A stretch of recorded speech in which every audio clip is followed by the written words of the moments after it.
এইবার চলুন যে কাবা শরীফের পার্শ্ববর্তী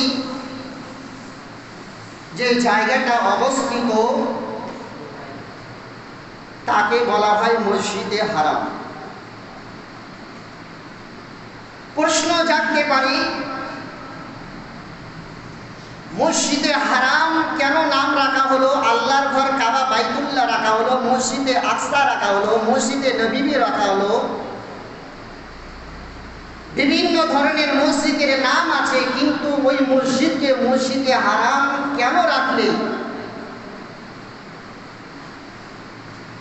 তো মসজিদে হারামকে মসজিদে হারাম, ওই কাবা শরীফের চতুর্পাশ জায়গাটা মসজিদে হারাম নাম রাখার কারণ হলো এই, যদি কোনো ব্যক্তি ওই মসজিদে হারামের নিকটে পৌঁছে যায়, কাবা ঘরের আশপাশ জায়গাতে, শরীয়তের সংবিধান হলো, শরীয়তের মাসলা হলো, কাবা শরীফের নিকটে যখন পৌঁছে যাবে সেখানে কোনো জিনিস কেউ কাউকে আক্রমণ করতে পারবে না, কেউ কাউকে মারতে পারবে না, কেউ কারোর সঙ্গে কোনো গালাগালি করতে পারবে না। এই জন্য আল্লাহ তাবারক ওয়া তাআলা ওই মসজিদে, ওই কাবা বাইতুল্লাহর আশপাশ জায়গাকে আল্লাহ তাবারক ওয়া তাআলা মসজিদে হারাম নাম রেখে দিলেন। কোন ব্যক্তি কেউ কাউকে যদি হত্যা করে ফেলে, কেউ যদি কাউকে মার্ডার করে দেয়,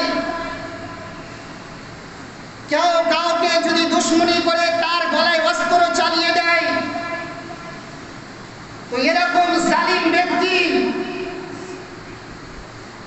বিনা কারণে পুরো মানুষকে হত্যা করার পরেও ওই জালিম এবং মাজলুম যিনি অন্যায় করেছেন আর যাকে অন্যায় করা হলো, এই দুইজন ব্যক্তি কেউ কাউকে যদি মার্ডার করার পরেও, কেউ কাউকে হত্যা করার পরেও যদি কাবা বাইতুল্লাহর পার্শ্বে পৌঁছে যায়, তো শরীয়তের সংবিধান হলো, শরীয়তের ফর্মুলা হলো, শরীয়তের মাসলা হলো, যতক্ষণ পর্যন্ত কাবা শরীফের পার্শ্ববর্তী জায়গাতে অবস্থান করে থাকবে, ততক্ষণ পর্যন্ত কেউ কাতিল হলো, কেউ জালিম হলো, কেউ অত্যাচার ব্যক্তি হলো, কেউ কাউকে কতল করলো, সেই মসজিদের আশপাশে জায়গাতে থাকাকালীন তাকে কেউ মারতে পারবে না।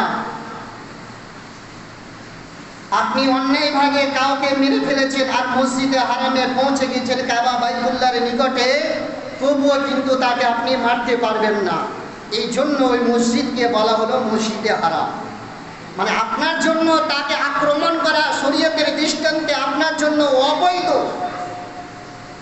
যদিও আপনার কাউকে হত্যা করে ফেলেছে, তবুও হত্যাকারীকে আপনি সেখানে পৌঁছার পরে ওই আশপাশ জায়গাতে থাকাকালীন আপনি তাকে আক্রমণ করতে পারবেন না। এই জন্য তার নাম হলো মসজিদে হারাম। হযরত উমর ইবনে খাত্তাব রাদিয়াল্লাহু তাআলা আনহু, যিনি ইসলামের দ্বিতীয় খলিফা, তো হযরত উমর ইবনে খাত্তাব রাদিয়াল্লাহু তাআলা আনহু বলেন, যদি আমার বাবার কাতিল, আমার বাবাকে যিনি হত্যা করেছেন, এই হত্যাকৃত ব্যক্তি,